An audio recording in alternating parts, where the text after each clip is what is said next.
extensions for that? No, but that should work. We're close enough. So can we go ahead and call the meeting to order?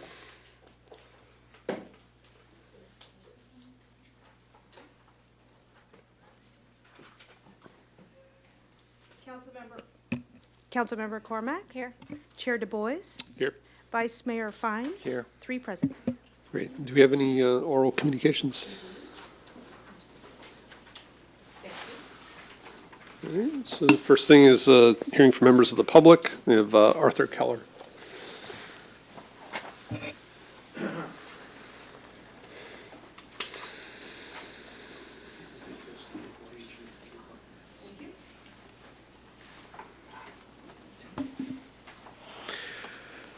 So I am here today as the public transit coordinator for Gunn High School. And what I'm giving to members of the committee and to the clerk is a letter written by the Gunn High School PTSA Executive Board, and also a copy of the RFP that Appendix B, Exhibit B, or Schedule B, I'm not sure what it is, that was sent out with the RFP back last spring for the South Palo Alto, for a bunch of shuttle projects, including the South Palo Alto shuttle. Yesterday, you approved only the extension of the Crosstown shuttle. You chose not to include the South Palo Alto shuttle, that even though the Crosstown shuttle was cheaper this time than it was expected to be. That means that Gunn High School students who take the 88 bus, or now will soon be the 288 bus to school in the morning and do after-school activities will not be able to go and take the bus home, because there won't be a bus home. The only bus, there'll be a bus right after school and then one an hour later, but not beyond that. And that could have been filled in by the shuttle bus, the South Palo Alto shuttle bus, but I'm not sure whether council has even asked whether you wanted to include the South Palo Alto shuttle. It was certainly not considered in the budget, although it should have been. So what I'm requesting is three things.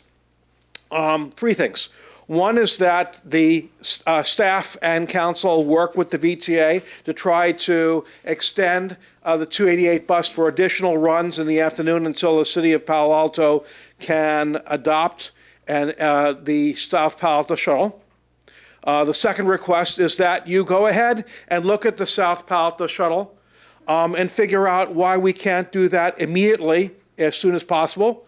And have that amended to the contract rather than waiting until July.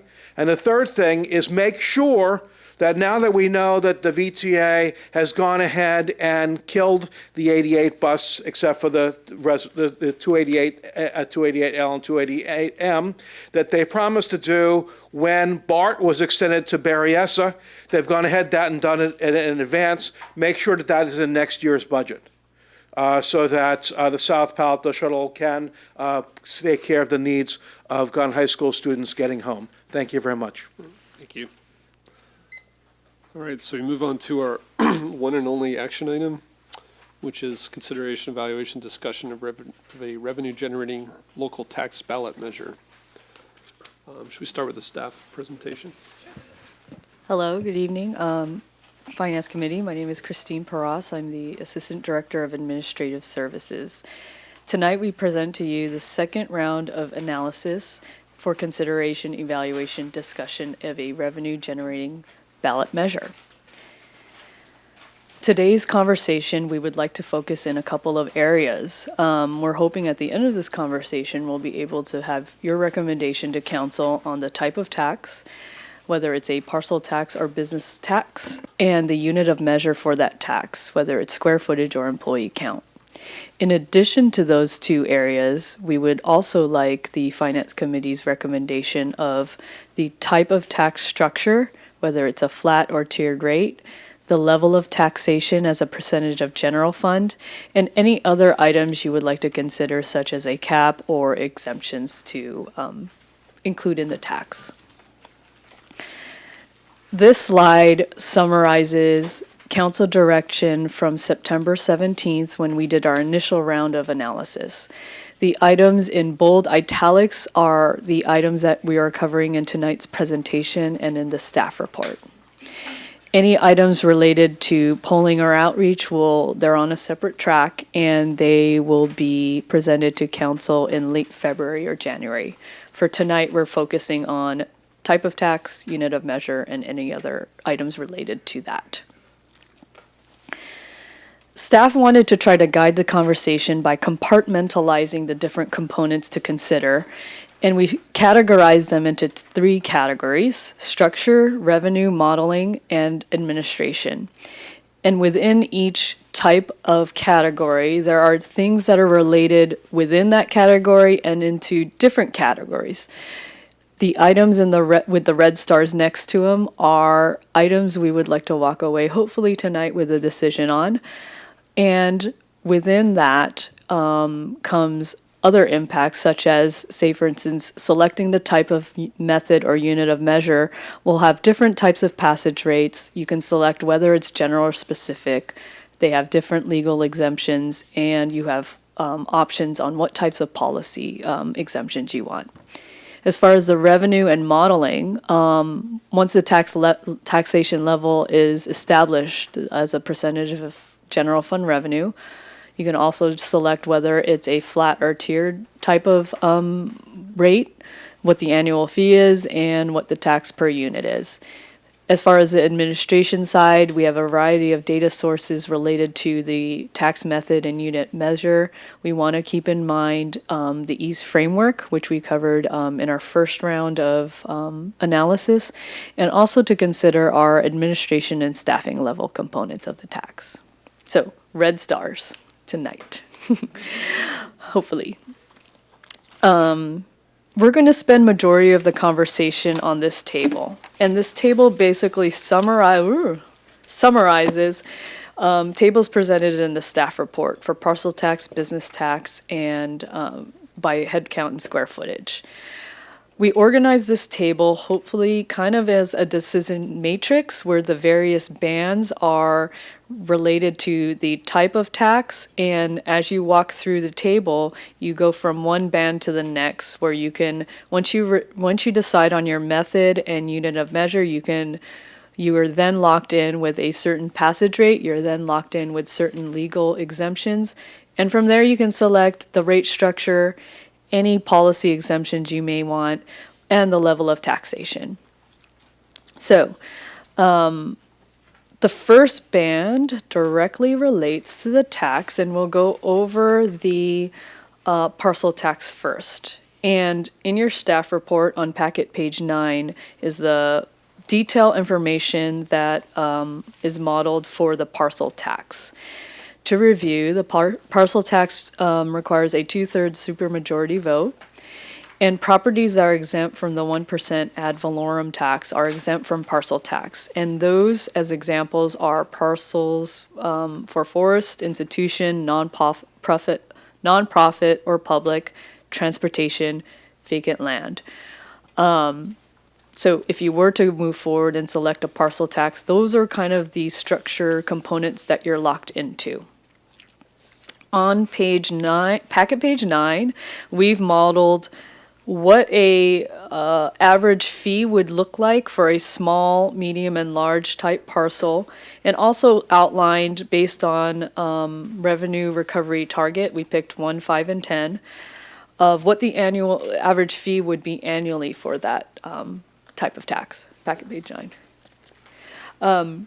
So it ranges from a small business, which we're calling about 2,500 square feet, of having an average annual parcel tax of $275 to achieve 1% of general fund revenue, all the way up to a large business, which has 100 square feet, that would on average have a parcel tax of $110 per year. We also included examples of the types of businesses that would be in that type of parcel, and just for your information, and also calculated based on real estate data from CoStar what the impact would be of certain types of exemptions. just one thing to note on this as far as data source is for the parcel tax, we would use Santa Clara County data as our main data source. And parcel information from the county is organized differently than, it does not organize data as business industry rather it organizes data based on land use. So selecting certain business industry types for exemptions would be difficult because it's more land use focused. Administration for the tax would be that city staff would prepare the calculation and give that to the county to include on the annual roll. So that is parcel tax. The second type of major tax method we've listed is the business tax based on the head count unit of measure. And our table for that is located on packet page 11.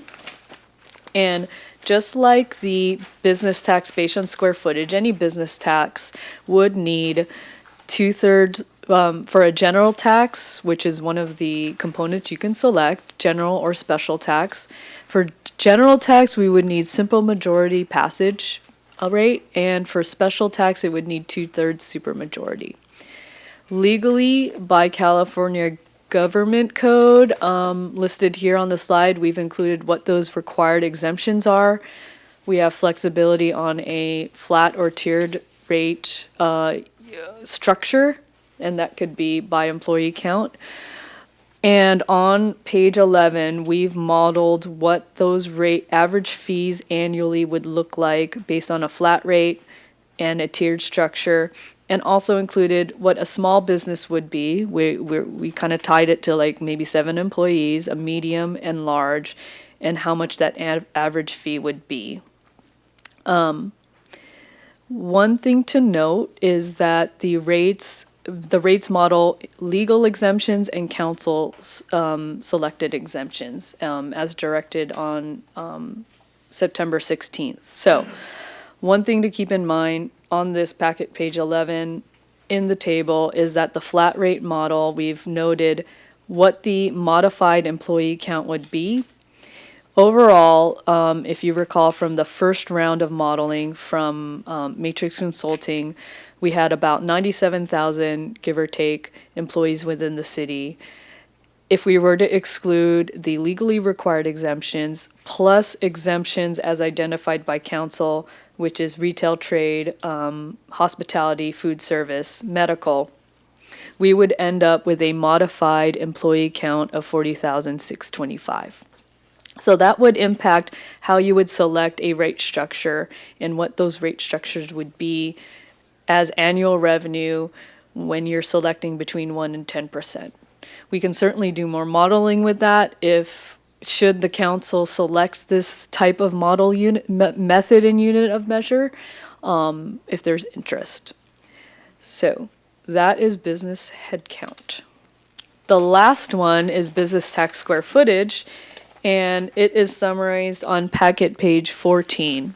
Just like the head count, and they're both business types, same passage rate, same legally required exemptions. We're also including in the analysis here the flat rate versus tiered. These rates include and assume for legally required exemptions. And we also modeled on this table what the city chosen exemptions and the impact would be kind of towards the middle of the table. Our main. May I interrupt for a moment on Absolutely. this one? In the large column in 5%, is the average correct? Looked out of- Average fee, Yeah, it looked a little bit out of whack to me. 13,000 large. The medium's 34. Yep. Maybe it has to do with The tiering. yeah, it just didn't look right to me. It's the only one that, in all the tables, that didn't flow. So maybe someone can Yeah, take a look at it. we can look at Thank it. you. Maybe when I take down the presentation, I'll grab the info. Noted, thank you very much for that. The data source for this item would be the third-party real estate databases. CoStar is one of the ones that we've been using. For administration for business tax, headcount, and square footage, the recommended administration is use of a consultant and/or staff overseeing administration, collection, and any issues we would have with the tax.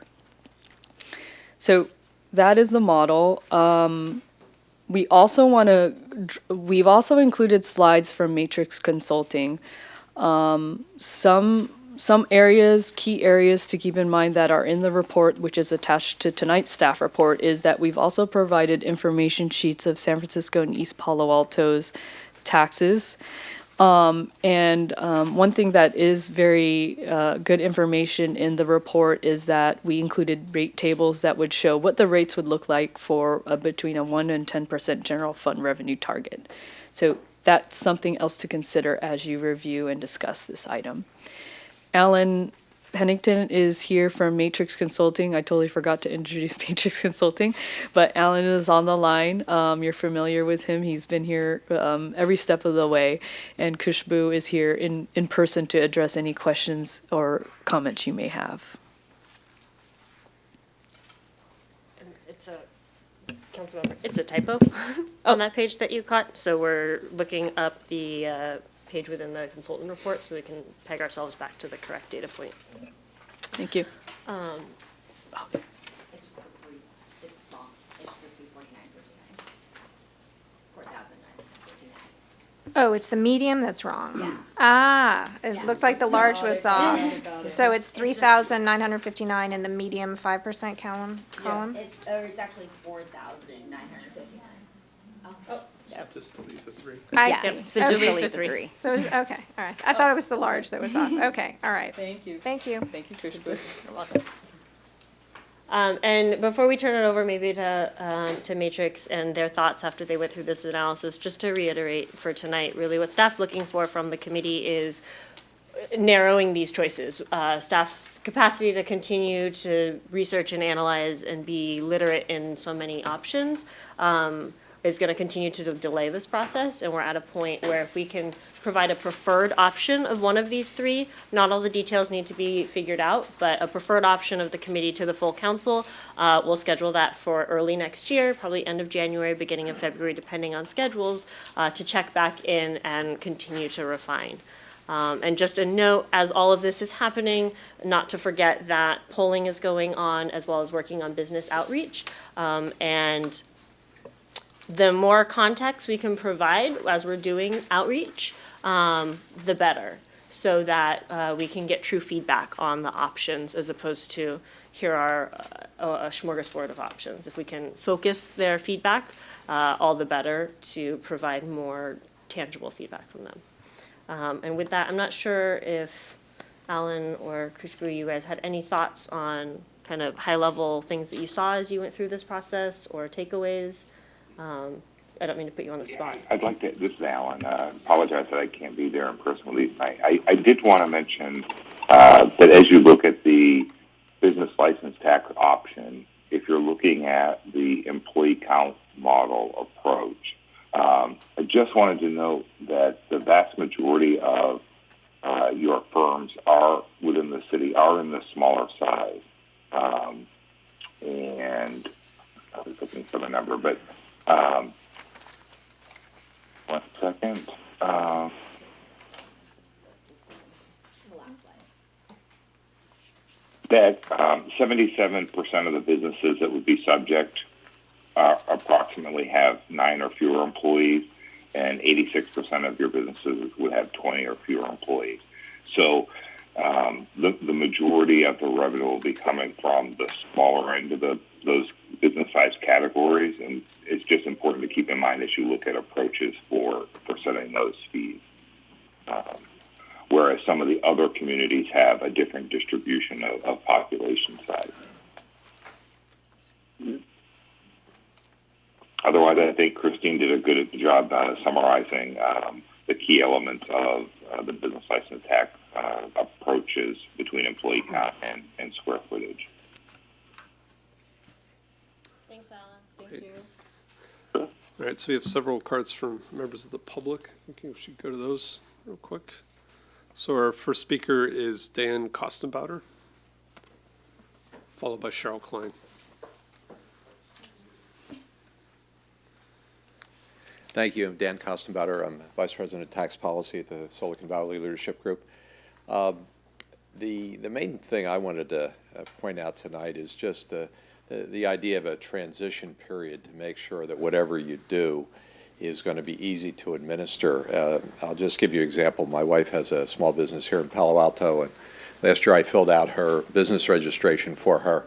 And the vendor that you've selected didn't actually let you complete the online filing until after the filing deadline, and you were into the penalty period. So as long as you did it, during the 30-day, period for which you would not be penalized, that was fine. But you really couldn't do it sort of in advance of the due date. So just a little anecdote, but it is reflective of the challenge you're going to have when people are not paying a $54 fee, but maybe many hundreds of thousands of dollars or more for some big businesses. It'd really be good to make sure that the city staff has time to get organized and itself to do the administration and the form generation and the guidance and rules and regulations that they'll need to do, and then also to educate the business community so that everybody's aware of what they need to do. So anyway, that's a little commercial tonight for that transition phase if you actually end up putting a parcel tax on the ballot that is approved. Thank you. Yep. Next speaker, Cheryl Klein, followed by Charlie Wedens. Hi, I'm Cheryl Klein. I'm a Palo Alto resident, but I'm also very active in Palo Alto housing and the affordable housing movement here in Palo Alto.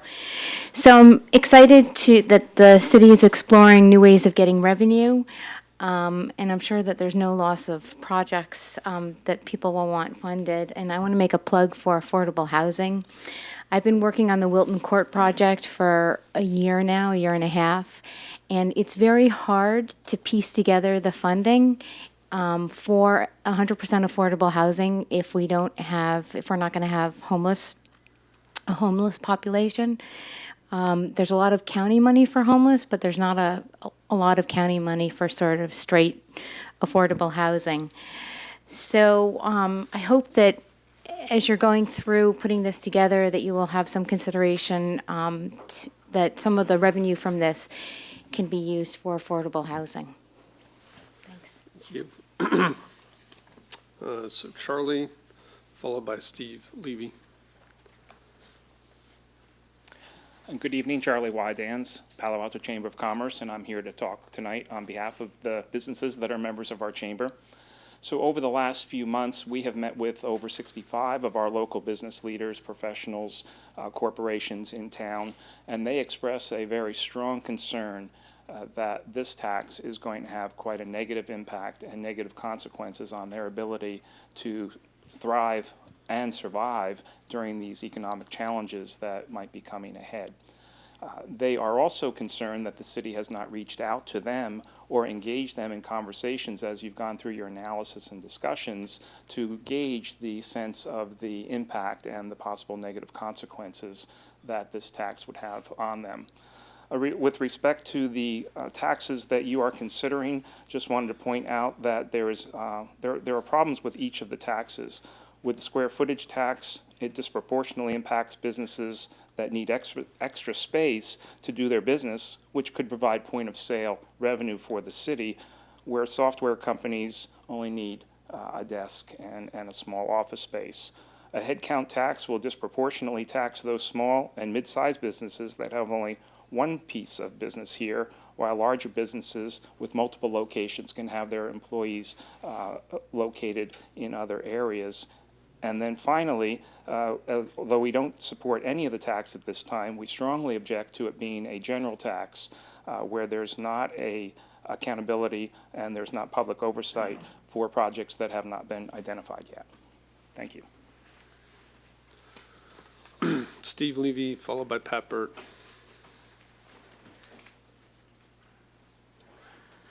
There are likely to be 3 fairly large business taxes on the November ballot if you go forward. The split roll will be a tax on large businesses, a share of which will come to the city through the property taxes if it's passed. MTC is preparing a $1 billion a year tax for housing, for which businesses and residents will be asked to pay.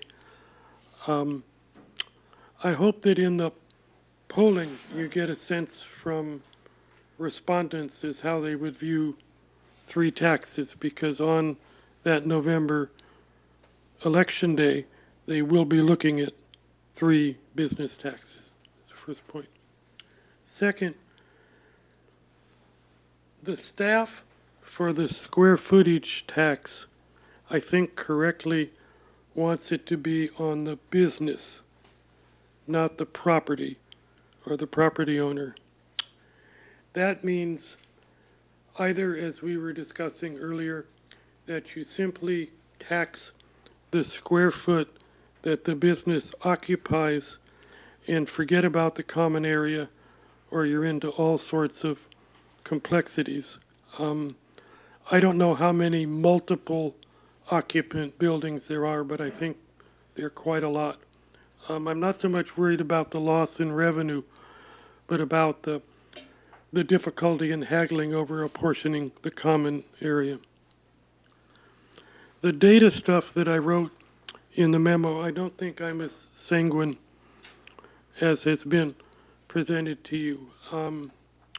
Info Group has 6,000 businesses, but EDD only counts 4,200 establishments. EDD has 100,000 employees, but the Info Group with 50% more businesses has 75% of the employees.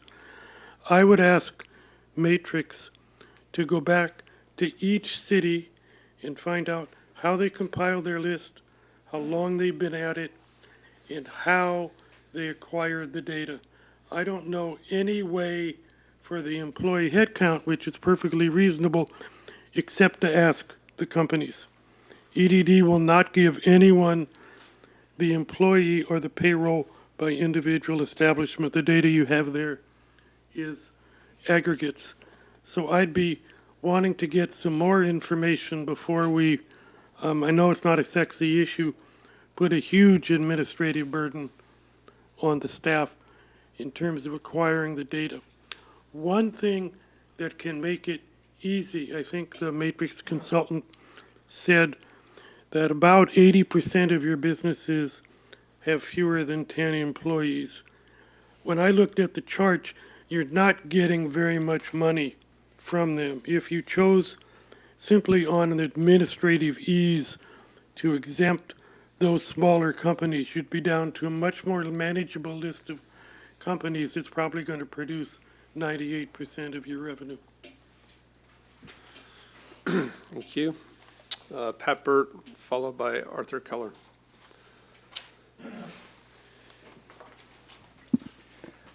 Good evening. I'm here representing Citizens for Transportation and Affordable Housing Solutions, which is the name of the group that has been working for the last year or two and kind of doing groundwork, advocating for pursuing a business tax in the community. First, I'd like to encourage you to really make sure you're using this first poll at a minimum to inform any of your decision making. I haven't seen that you've been presented enough with enough data to really be able to narrow the sorts of decisions you're being asked to do tonight. I think the latest consultant and staff report have filled in some blanks, and there are still a number of others. And then, frankly, the poll is really important to inform you. And then the poll won't make your decisions, because I've heard some times where some of the council members referred to it that way, but it certainly informs you. And I don't understand how you can really exclude or include certain things without being informed by that, at least that first poll. And I hope that that poll is asking the right questions that you're really needing to be able to narrow your decision options. So second, whatever you're going to be looking at in terms of the scale of this tax, you're going to be needing ultimately hundreds of millions of dollars in all likelihood as a local share for just the grade separations. And so that's a big amount, and it's going to need to be done successfully because you're probably only going to have one bite at this apple. If this tax doesn't pass, it's liable to be 5 or 10 years before the city gets another chance to go back out to the voters and reconsider a tax. So you need to make sure you've done it right and that not only you have the right information, but the timing's right. It would be great if this were able to be really baked and ready and align with grade separation alternatives by November 2020. That may not be the case. And so the wish to get it there may not be the reality, and frankly, the competing tax measures could be a consideration. Also, we've seen a lot of arguments from the business groups, and basically what I'll provide you with some responses to their arguments subsequently, but what I've finally realized is no matter what tax you're considering, you're hearing the opposing arguments to it. So don't expect any tax to be viewed with support from the business community. They just have made it clear that that's their position. And lastly, in the report, one of the most important things is the comparison issue. And Silicon Valley is an historically low business tax region, with our average tax rates in the Valley less than 5% of what San Francisco appears to charge. So comparing Palo Alto to other neighboring cities that are also exceptionally low business tax rates is not the best comparison. As we're looking, and the Valley and many of the cities in the Valley are looking from being exceptionally low to moderate rates, not high rates like San Francisco. San Francisco is a really valuable reference point. And Attachment A began to look at comparisons to San Francisco, but it didn't come up with the most valuable metric, which is what's the average that they're charging per employee when you aggregate their 4 taxes, not the 2 that are referenced in the report. And that doesn't mean we would use the same form or anywhere near that amount, but that's the comparison that you need to really have to understand, as a competing city of San Francisco, if we charged a third or a quarter their rate, what would that amount to and how would it address our problems? Lastly, the whole metric around a percentage of general fund, I don't understand. When this was coming forward, it was looking at an issue of a claim that we had a solution looking for a problem, and now we have a solution disconnected from the problem, that there is no attempt at correlating between this percentage of general fund and the problems you're attempting to solve. So I don't think that's the right metric. Thank you.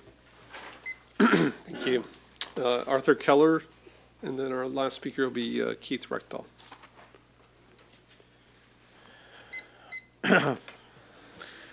Good evening. So the first thing is that in terms of potential tiering, I don't understand why you would tier based on size. The idea that a larger building would have less impact on the community proportionately than a smaller building has not been shown.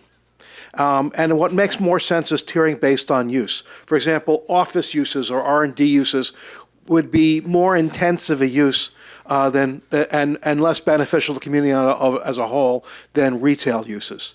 So therefore, we should think in terms of use as why we have tiering rather than on square, just simply because it's big.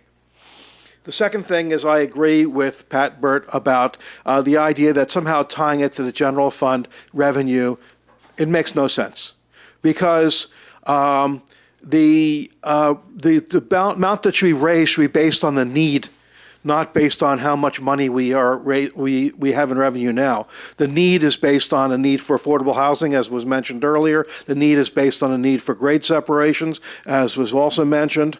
Those needs have values in terms of how much money we need to raise, costs. And based on those costs, we need to raise money proportionate to those costs. It has nothing to do with our general fund.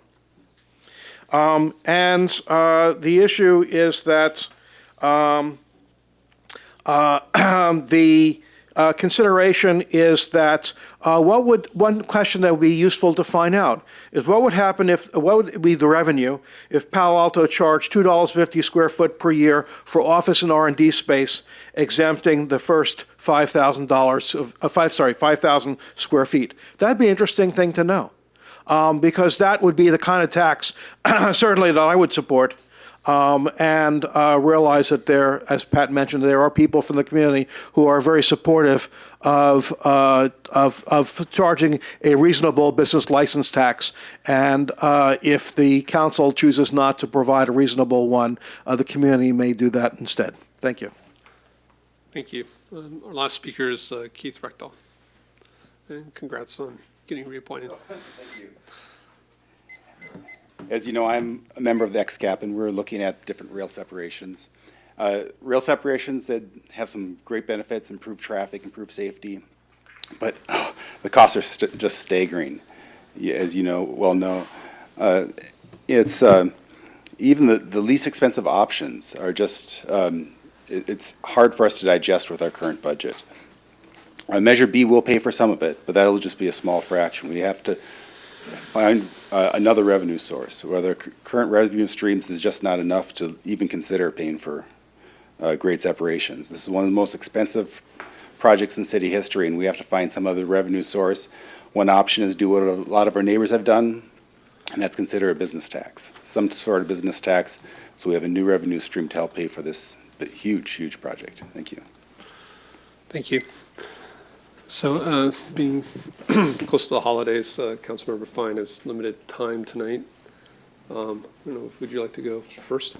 Thank you very much for this packet. It was super helpful in understanding stuff, and I think this committee will certainly dig into it. Sorry I can't join you for the whole time, but I'm sure the council will do similarly when it gets to them in January. A couple points, and then I'll get some kind of ideas out there on what you've asked for. So a few things that just kind of stood out to me that I know are not so much on the agenda tonight. The idea of an escalator, that makes some general sense to me in terms of the value of dollars over time. I don't know exactly what it is, whether it's CPI, some other basket of goods, but it makes sense. Online filing, I saw a little more than half the cities in the area do that. We've heard from one person here tonight who's had a hard time filing that. We've definitely heard about the business registry in the past being hard to administer. We have spoken a little bit about a sunset, but I see no one else does that, and I don't think this committee has chosen to endorse that, so we may want to back that idea out. And then one other issue, not on the agenda tonight, but kind of still in there, is a special versus a general tax. And I think some of the speakers are right. Polling will show us some parameters on that, but I would caution us. Polling is showing, the will of some segment of the potential voters out there, and that may not, really map well to what is our need and what is the best way to achieve that with a business tax in Palo Alto. So, special versus general, we need to get there. I was interested to hear staff mention the idea of rate caps. I'm interested in that too, but I think as we get a more defined scenario, we'll actually need to understand what is the largest employer in Palo Alto paying, or the person with the most square footage, what would that look like, and do we want to cap something at some point? The distribution of employees, this was actually really, really interesting to me. I did not expect so many to be in the very small business level. And as Mr. Levy pointed out, you could cap off under 10s and maintain 95% of your revenue. I'd love to see just some sensitivity ratios there if we're looking at something like the head tax. And then I'd also love to understand, of the employers 250 and above, so that's 18 plus 6, 24, 33 employers. Who are those actually? I think we all know maybe the top 5 or so, but who's that top 20, 30 employers in the city, and in what businesses are they and which are exempt? In terms of the level of taxation, just respond to some comments. I think the percentage of general fund has just been one metric we're looking at kind of as a way to understand how this would impact, for instance, next year or the year after's budget, as opposed to the need. And I think everyone on this council and this community would say, yes, we certainly have transportation and affordable housing needs. I don't think we've done a workup on what those are. And that's somewhat on this committee, somewhat on the council. But when we talk about transportation projects, somebody mentioned the South Palo Alto shuttle. Other folks are super interested in finishing the, whether it's the bike bridge or the bike lane projects. Other folks have other mobility options they want to pursue. And I don't think we've gotten a menu of what that looks like in the city and what we could potentially fund from a tax like this. Likewise, for affordable housing, we roughly understand that each new marginal unit of affordable housing is something like $700,000-800,000 in Palo Alto, depending on the land. Obviously, we have a city comprehensive plan goal of 300 units a year, some portion of which are affordable. What does that look like? If we need, 180 affordable units per year, does that mean we need $90 million a year from a business tax for affordable housing? I'm just putting that out there as a straw man, but kind of getting an understanding of, what our menu options are and how much money we may be able to put in the wallet to pay for them would be helpful. And I think until then, we are going to have to use metrics like percentage of general fund versus total need. So just an idea. On the tiering, I'm really interested, but I'm not sure. On the one hand, I understand it's a lot more administratable for staff if we just don't tier things, whether it's by type of use or headcount size. On the other hand, there may be some progressivity we want to enable with that. I'm not sure on the square footage taxes. I would be very supportive of that kind of tiering. I think that makes my senses that would be extraordinarily hard to administer, but would love to hear more from staff on that. And then on the employee headcount, I think I'm interested, but again, I'm actually really struck by what our consultant said. 86% of businesses have less than 20 employees, right? And does a tiering really make sense in that kind of environment where it's so heavily weighted to small businesses? And then just getting into what staff has asked us for: tax method, tax level, and flat versus tiered. So flat versus tiered, I'm acknowledging I'm actually not sure tonight. I think a lot of it depends on the tax method we choose. On the tax level, I think we do need to lay out that specificity that we're looking for in terms of the need from this tax. But on that tax level, if I take an early look at some of, at least the head count, which is the one I'm most likely supportive of, packet page 11, just looking at the flat rate, what's interesting to me is when you do the tiered rate structure of the head count, it's actually not a huge amount of variability across the different tiers versus, if you look in the first column of flat rate, it's 57 or 286 or $570 per employee. I think the flat rate in a headcount tax is a little more legible, simple, and administratable. I also think it's, although we may not, get the business community on board with this, there's something, call it good, to be able to go out to an average business and say, each employee, will be taxed at the rate of $100 per head. And for me, the past year or so, I've been talking to every single business I frequent in Palo Alto and asking them, what is reasonable to you as an employer, Like $50, do you care? Most of them don't. When you say $500, they really perk up and say that, many will say that will kill them. And this ranges from folks like the bike shop, psychologists in town, a local bar, restaurants, right? And the figure I keep on coming back to, this is like talking, just anecdotally, a dozen or 24 employees in town, employers, is around like $100. So I'm just putting that out there. That's like a Since figure. you're going to go, maybe I can ask, what about tiering by use? So I'm actually not terribly supportive of the square footage taxes in general. I think they introduce Tiering headcounts by use. tiering headcounts by use.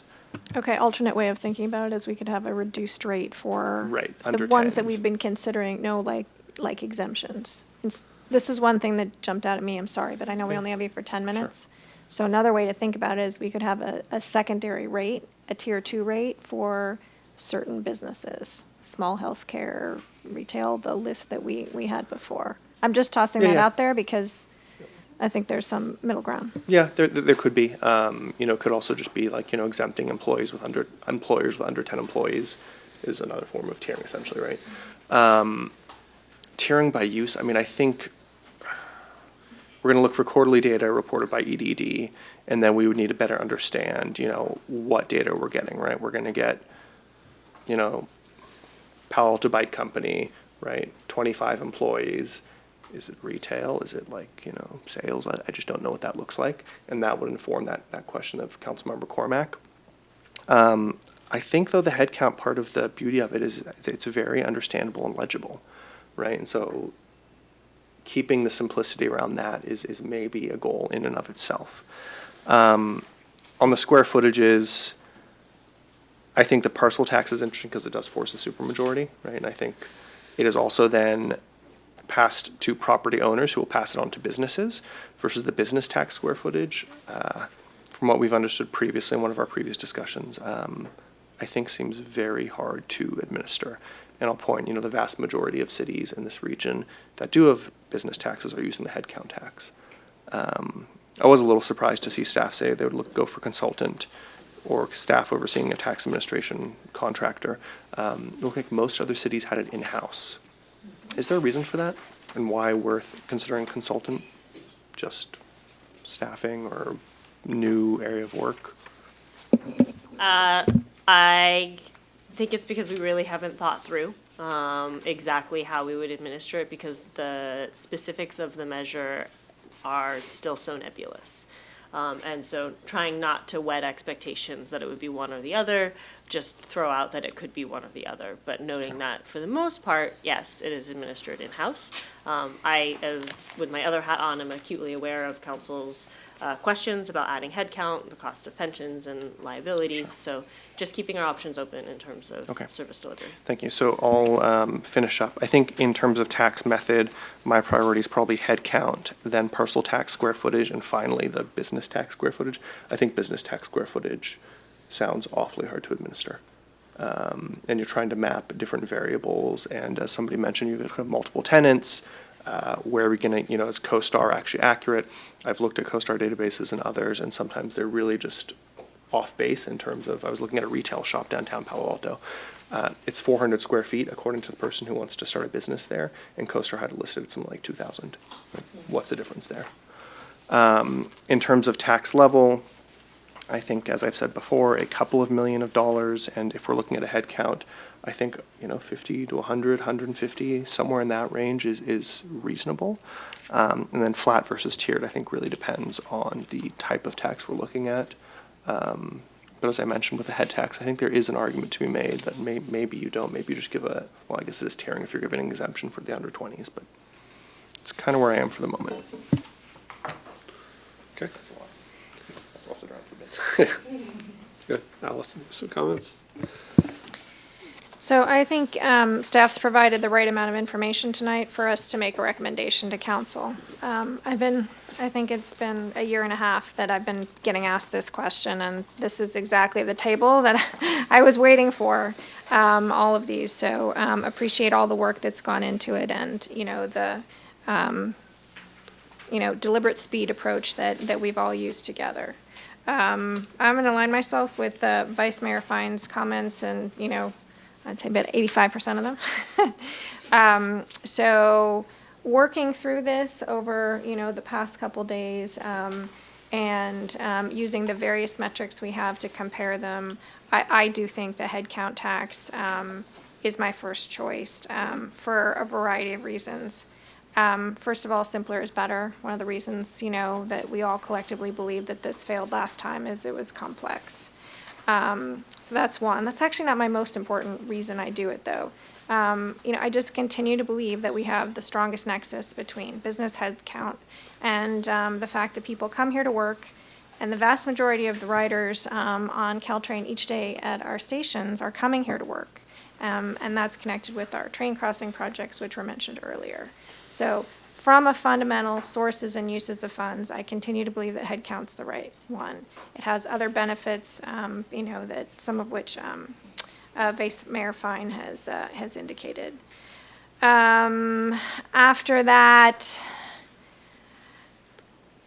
I don't know. I think there's some major flaws, with each of these. And again, around complexity, I continue to believe that simpler is better, not just for administratability, kind of a word, but also just for people's comprehension, the people who are voting for it and the people who are being assessed it. I want to jump to the percentage rates, which, I'm just going to say that it's just one yardstick, the percent of general fund. And I think it is relevant because it allows us to compare the various types of tax revenue as we've done before. One of that is transient occupancy tax, a portion which does go directly to infrastructure projects. So I think there's some precedent for using it as a yardstick. In doing that, I'm going to have a lot of trouble going anywhere past 5%. If I looked at the headcount version versus Mountain View, 5% for our general fund is 4 times Mountain View's tax level. If I use square footage, 5% of our general fund is 5x a times Cupertino square footage rates. I'm just not going to be able to go, I think, past 5%. And I realize that people have a variety of thoughts, but I think $11 million per year. It'd be a significant contribution to the train crossings and other transportation projects we might want. Could be TMAs, could be shuttle system. I want to touch on affordable housing for a moment because, we've been talking about that, and certainly the polling will be informative on that. And the more I think about it, the more I wonder if, this is one of the things we talked about earlier, things that we're not addressing here. I wonder if a general parcel tax might not be the way to think about affordable housing. Because it would affect everyone, right? And it's the housing stock, part of the reason they're affordable. So I'm just going to throw that out there, just as an idea that I've been thinking about in terms of keeping the business tax simple and tied to transportation and addressing affordable housing in a way that incorporates the entire community. So just throw that thought out there. Very much appreciate the verification and data sets is significant work. Thank you for page 73. The number of people and the seasonal work. That's really important for us to understand. With the tiered rates, I thought the tiered rates on headcount, I spent the most time with those, made sense. Although I'm really curious, page 79, Mountain View has a huge jump from the 1,000 employees to 5,000. We might all be able to understand why that would be. But do we have any 5,000 plus employees who would not be exempt? Right? I remember the last time we went through this, our largest employees, most of them are going to be exempt from a business tax. So either we don't have anyone in that category, which is one way to think about it, or I just feel like the jump to that last category, that inflection point is really sharp. And if we tier, I wouldn't want to use... If we have somebody in that last category, I would not want to use that, sharp an inflection point. Page 12. Goodness me. I think I've definitely learned something incredible here. So let me make sure we understand it all. We're saying we have more employees in Palo Alto in education, healthcare, and nonprofits than we do in professional, technical, and information manufacturing. Is that right? So I think that's something we all sort of need to sit with and think about as we contemplate, who does what in our community and for whom. So the headcount tax, just to be clear, yes, it applied to one employee. It was a little, that was the structure. If you have just one employee, yes, the headcount tax applied. Okay. Just say a few things about square footage tax. The idea that it really limits the potential growth, that's, it doesn't scale in terms of whether or not more people are coming. And I know that some people have had concerns about the number of people in, a specific environment. And the data challenges seemed really significant.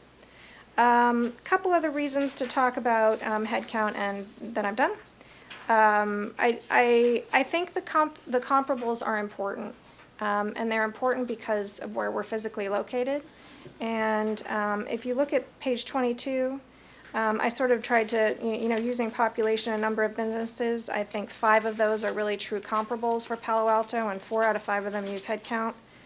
And then on page 46, I thought the industry part was really interesting.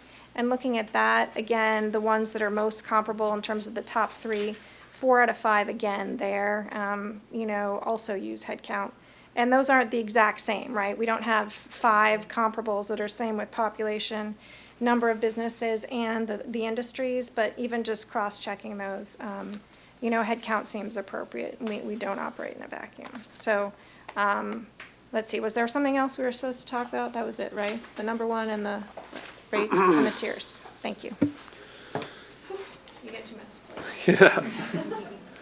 So I have a lot of thoughts and appreciate what both of you have said. The one thing I did is I went back and reviewed the minutes, and I think we were I think when we went to council, we actually added back in payroll. And I think you spoke to it, and I spoke to it. And unfortunately, For we didn't- polling, right? Well, We again, did we at got the a poll September for it. meeting. Yeah. Yeah. But that was about, No, I'm just looking at No, I stuff. think when you go back and look at the minutes, we talked, the motion said polling, but we talked about it more broadly. So, when you look at page 58, which has some payroll, at 0.1%, it's 15 million a year, which is kind of interesting.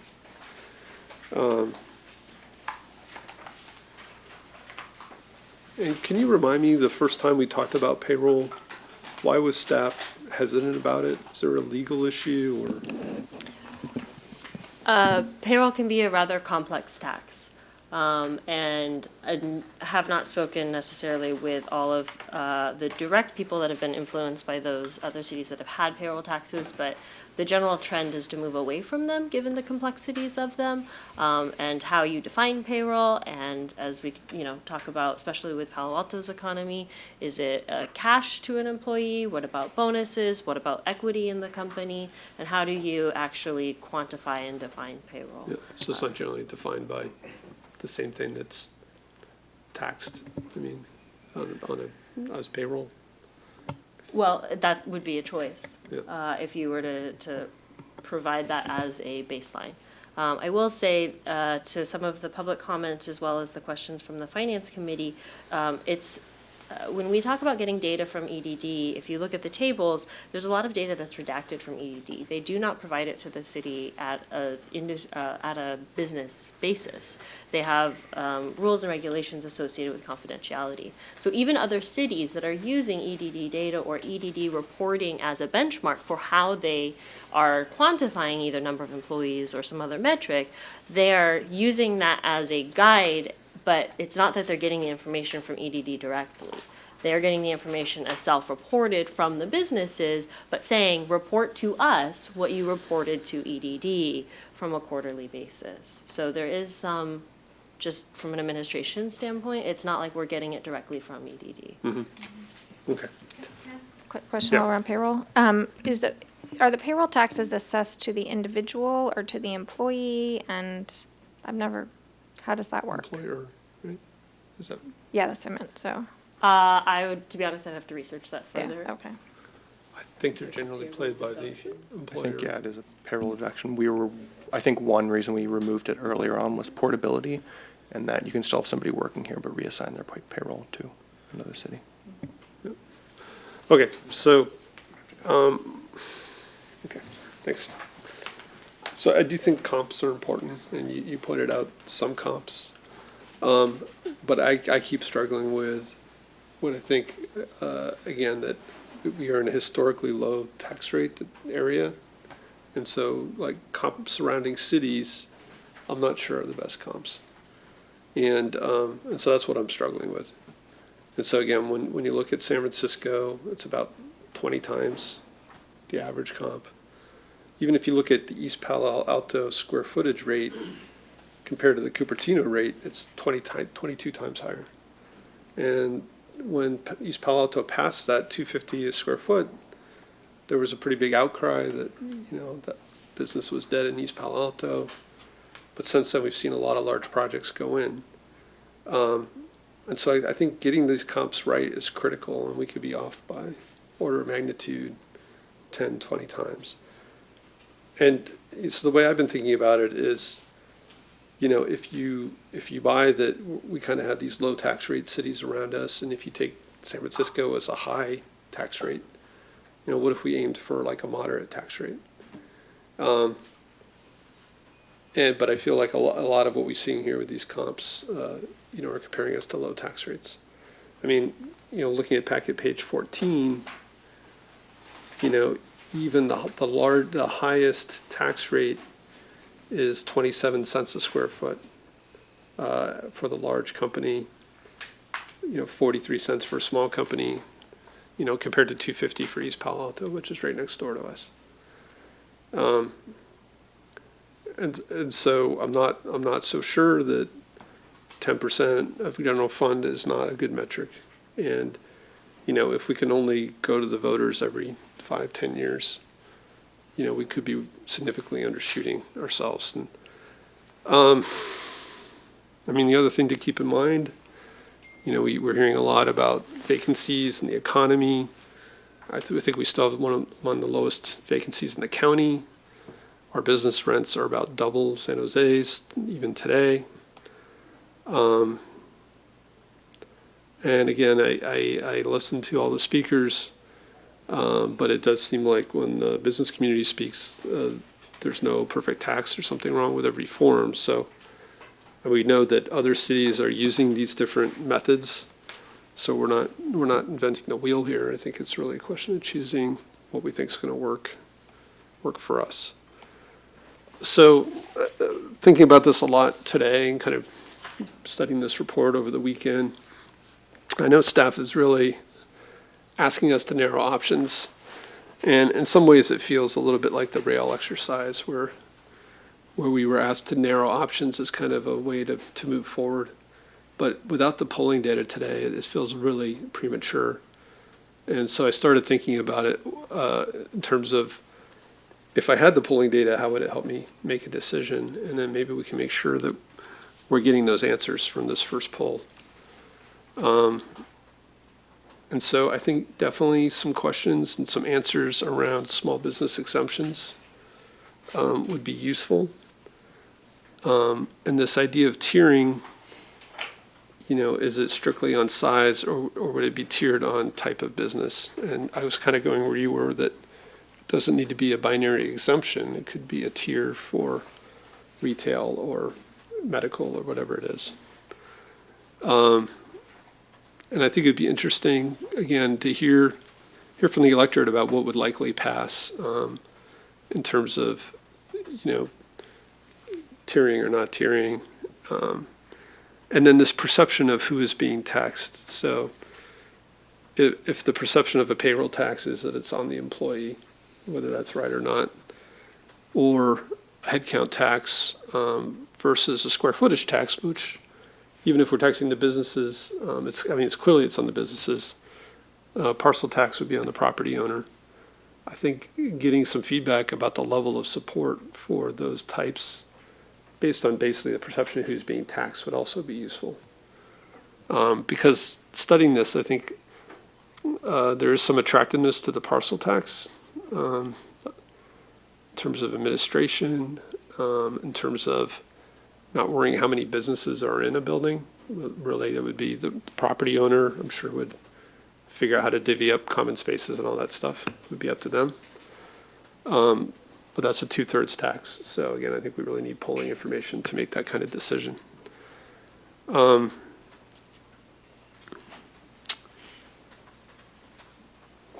terms of enforceability, also thinking about the data, saw Steve Levy's letter on the data and the comments here.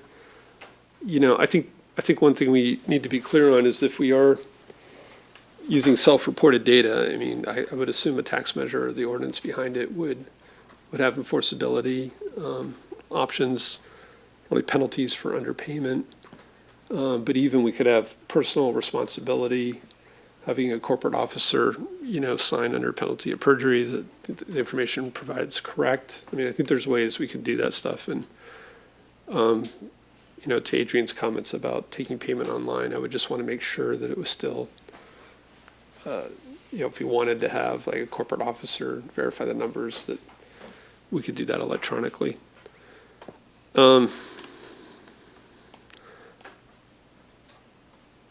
So this issue of metric, kind of agree with what Adrian said. and Allison as well. A percentage of general fund has some usefulness as a yardstick, but it's really time to start to talk about the needs and really switch the metric over to the funding needs, which is what I heard Adrian saying. I do think, again, how the tax is used also needs to be informed by the polling. I do think affordable housing has a nexus to the amount of people trying to get here to work. Traffic congestion as well, not just grade subs. I don't know if grade subs by themselves will pull that well. But transportation, traffic, and housing, I think, are all relevant to a business tax. But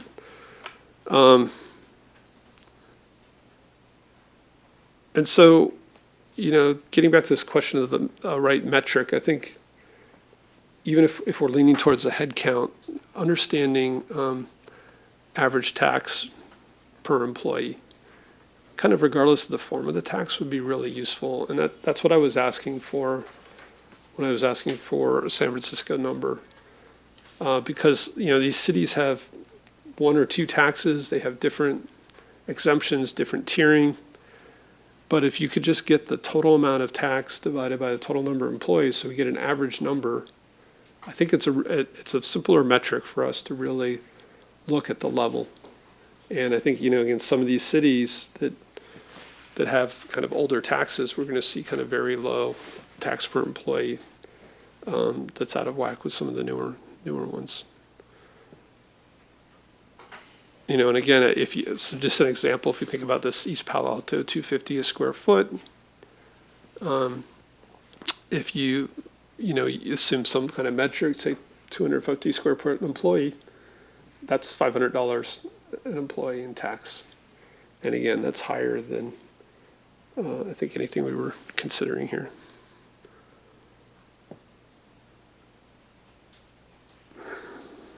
I think that was most of my thoughts. Kind of what I was thinking was, I didn't really feel like we had enough information to really make an informed decision without the polling information. You said you felt like you were ready to make a decision. Well, we've been grappling with this for a long time, and we've been hearing from, certainly the community that would be affected, and we've been reading those reports all year, and this level of data is enough for me to feel comfortable that on all of the many dimensions we're contemplating, that headcount would be at the top of my list. So maybe one way we could think about this is we could do a ranking, perhaps, that we would suggest to council to consider. Because it's a lot of information. So if the polling showed very strong support, would that change your mind about a business parcel tax? We can change our mind, yeah.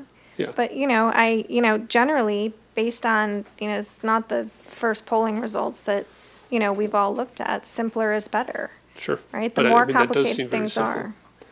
And the other thing I wanted to point out, again, the differing amount of exemptions modeled in this report, right? Right. So business parcel tax has very few exemptions. We would capture a lot of businesses that would be excluded from other taxes. Which is good and bad. It's good and bad. But it's pretty shocking that we go from, 110,000 employees to 40,000 some employees. Well, taking out nonprofits and schools and, healthcare, that, I can see how that, would be perhaps what some people want to do, right? Some people might perhaps want to target the for-profit sector. Yeah, but like I said, that's my difficulty. So without that polling information, the parcel tax does have the attractiveness that it would include companies that pay property tax. I had a question on, packet page 11, where it shows the exemptions. How do I read this? Where it says, retail, 5,000 employees, 144,000 tax revenue. That's basically the flat rate. That is based on, number of employees is from the matrix report, and I believe that is based on the flat rate. Or actually, it's based on the tiered rate from matrix, and that is on packet page.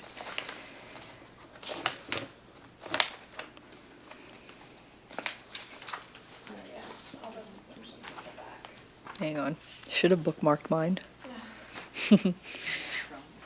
It is a lot.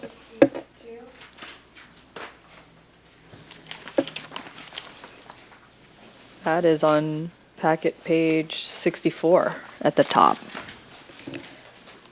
where we're taking, there's two NAICS codes for retail and trade, and then there's a separate line 7200, which is the NAICS code for accommodations food service. And 62 actually has it, it's a little easier to understand, the total and then the required exemptions than the ones that we've sort of been talking about in a table format. Yes, and in that, And then all the details on 64. yes. And so council, I mean, we've kind of been saying we might exempt these kinds of businesses, but my understanding is Matrix took the most conservative approach and just exempted all of them, right? And I don't know, was it council or was it us? Yeah. The subset. Subset. A subset of council. So, again, it gets me back to like tiering maybe rather than exempting. Yeah, that has a lot of promise. That has a lot of promise for me.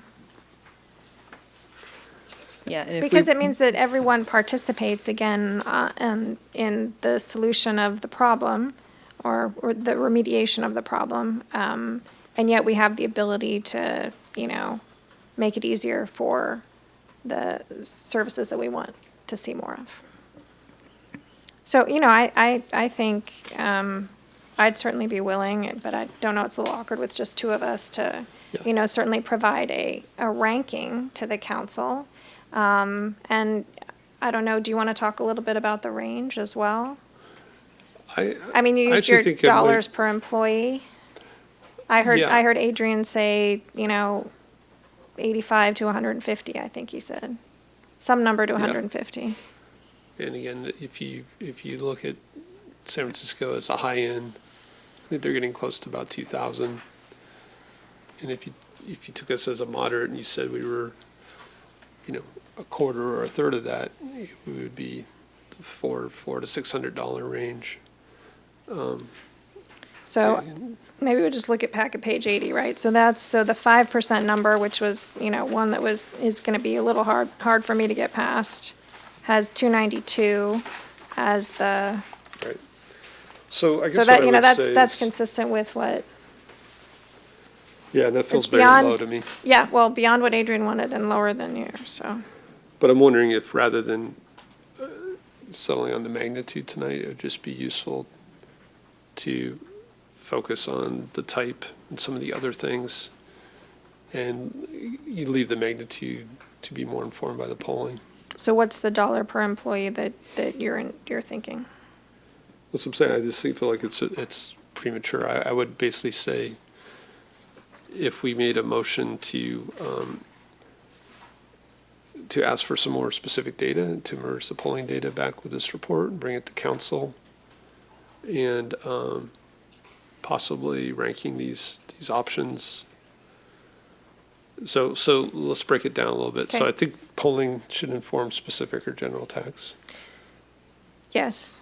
Can you, I wonder if staff could just remind us, will this item go to council before we have polling results or after?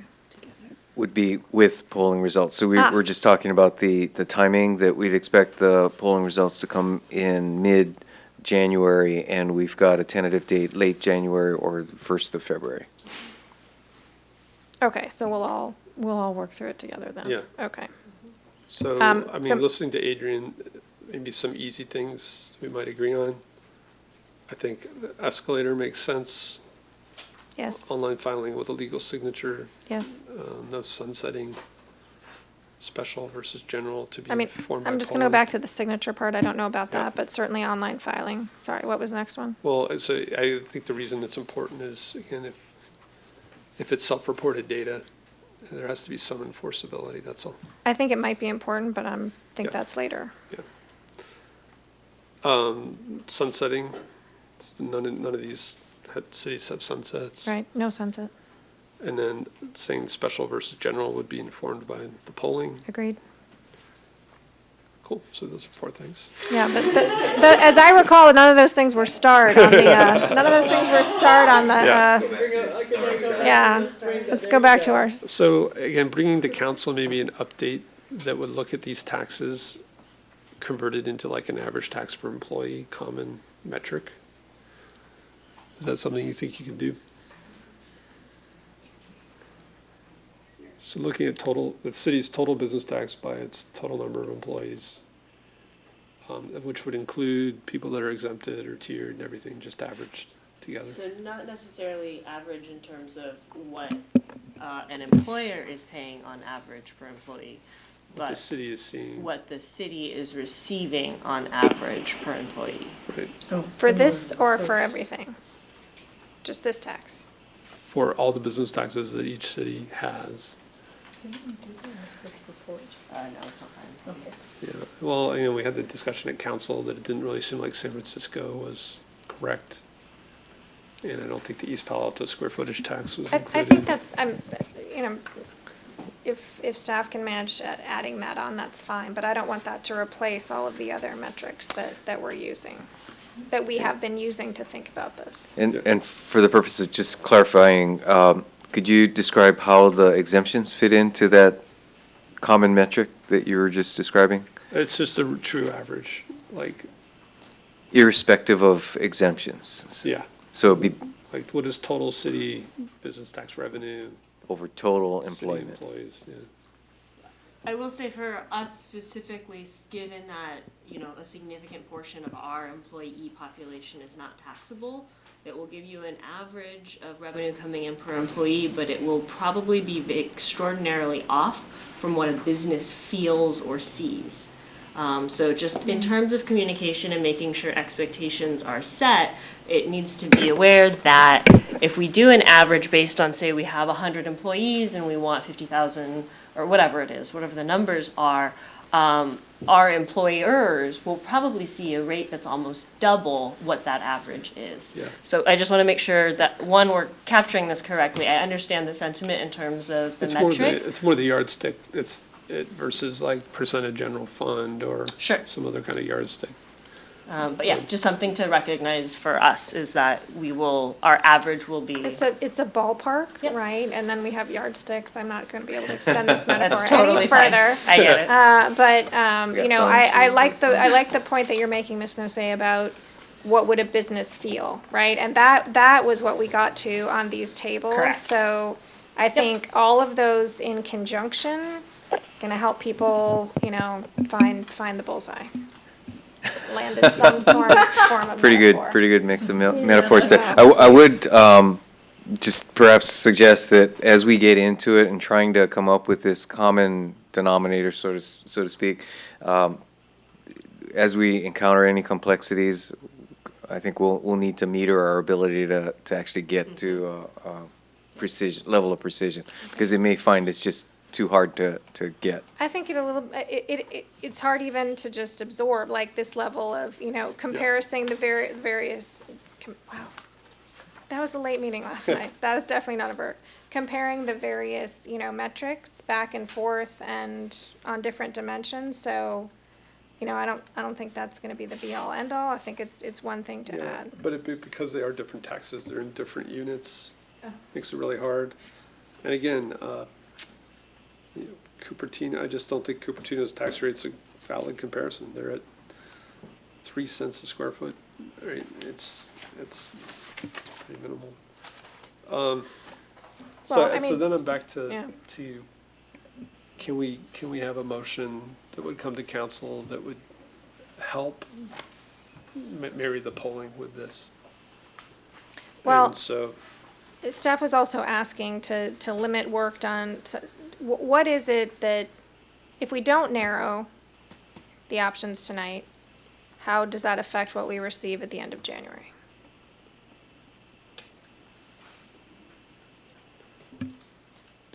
I think from at the end of January perspective, it will be what is before you tonight, just with the added maybe rounding out some of these details like we've talked about.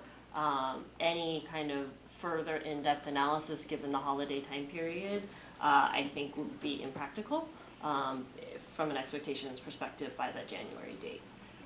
Especially if we were to go across all three of these.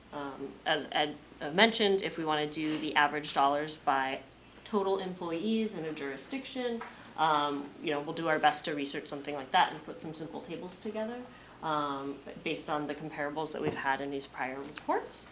And then I think the intent would be at the full committee, or the full council, is to provide the committee's preference based on the analytical work that's been done, and then at that council meeting, then add on the layers of the polling and any initial feedback we have from stakeholder outreach that we're able to do. Yeah. Oh, right. If we still have this level, it's very hard Correct. for businesses to figure out. Sorry, I knew there was something that was. So So again, that's what I'm an saying argument is, for, yeah. yeah. I mean, so again, when it comes to council, if the polling can give some really clear answers on some key questions, I think that would be really helpful, right? And I think, just trying to think of those key questions, so I think it's kind of preference for a tiered tax versus a simple tax. Preference for tiering kind of based on a business use, if it's office or retail or hotel or medical. And a clear answer, on level of support if it was a tax on a business versus a tax on a property. Like, I think if we had those answers and we knew like a level of support, it might very easily let us eliminate some options. I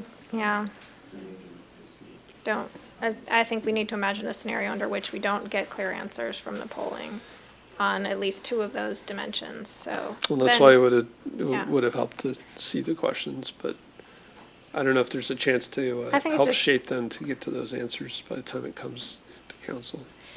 Okay, let me take this in another direction for just a moment, which is, I wonder, I personally, having spent this much time, I feel like this is enough for us to move on to the next step, have some preferences expressed. So that's my personal opinion on today, January. But I think there is one other component that might be helpful because get us past the general fund versus average employee number, whatever, which is the use of the funds. So maybe I'll just ask the city manager please remind me where we are on the Mondrian chart path to get are there any new numbers we expect in terms of costs on grade separations? And would those be the kind of thing the vice mayor suggested, what would it cost to build? I think he said 180, but let's pick a round number, 100 affordable housing units every year. I wonder if that would be helpful in shaping it. I realize it's another dimension to add, but it is crucial, like what are we gonna spend this money on? Well, yeah, let me perhaps just give you a reaction in terms of what we know and maybe what that means in terms of what we don't know. Again, just my personal opinion based on participation with the XCAP and our grade separation effort. I would handicap that by the April timeframe, which we have set at as the deadline, in the best case scenario, we've got some conclusion on 3 of the 4 crossings in the city, which would narrow to an order of magnitude the estimated cost for those. And just for the purpose of discussion, let's call it $1 billion. So how would that information then shape perhaps this is a rhetorical question, how would that information shape the discussion you'll have between now and that time frame in order to size and set a structure for a business tax? So if the need, and again, it's only the known need, recognize there is at least 25% unknown need in the grade separation arena, how would you use that information in determining what proposal were to get on a November ballot? I think that's sort of rhetorical, but an important question to consider. And then in terms of the affordable housing, I think we have not, to my knowledge, set any estimates on cost, but perhaps that is a good exercise, just a thought exercise for us to come back to you in January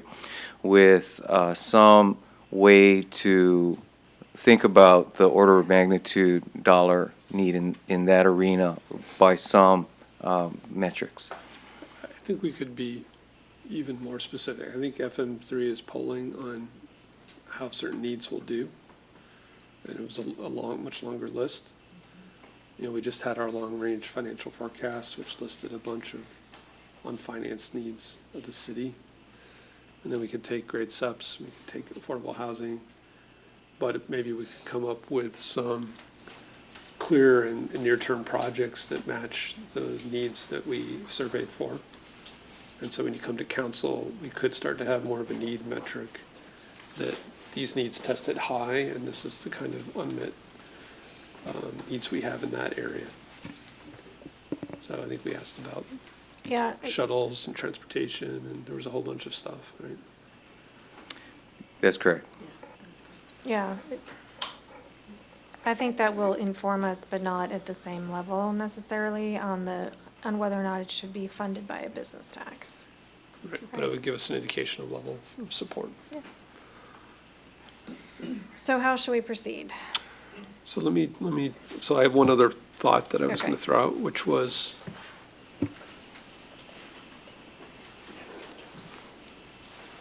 so if basically our conclusion tonight is that, you know, we recommend that you come back to council with some of that polling that would answer some of those questions I rattled off, and I can rattle them again if that helps.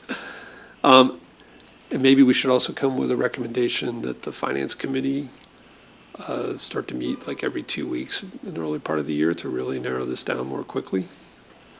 Because I think as we start to get the polling data and get a little bit of an update, we are going to have to accelerate.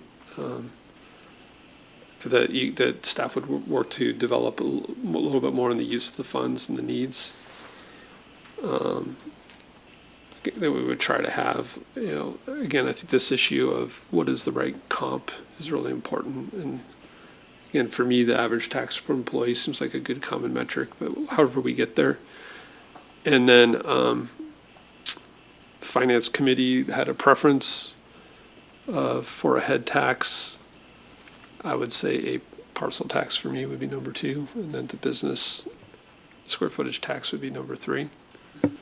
Do you agree with that ranking?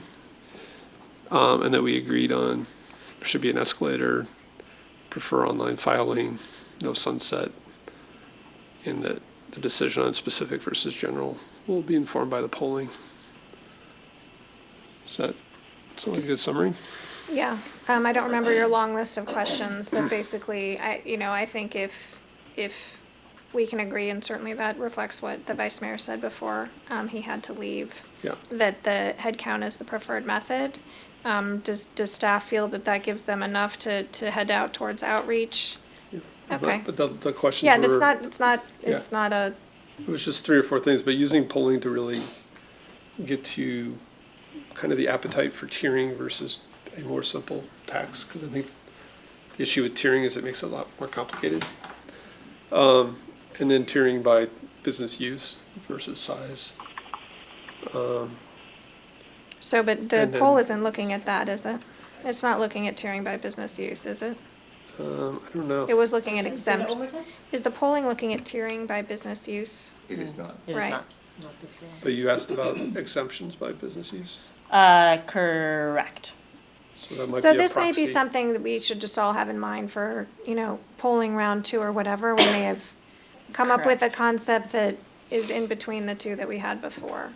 Yeah, Yeah. so that might be a proxy though, like, If the exemptions Yeah. were more likely to make people vote for it, and then, then, yeah.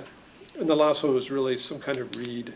I know we had in the list, polling on the type of tax. I don't know how they're gonna ask that question, but I think the real emotional part of answering that question would be, is this tax perceived to be on the employee or on the business or on the property owner? That really gets to kind of the head count or square foot or parcel tax. It is, but it also, there's so much behind that that can't be explained really in a poll. So, but it can nonetheless get kind of a knee-jerk prioritization and a sense of, again, as you described it, appetite. Okay. So is that a motion? Would you like me to?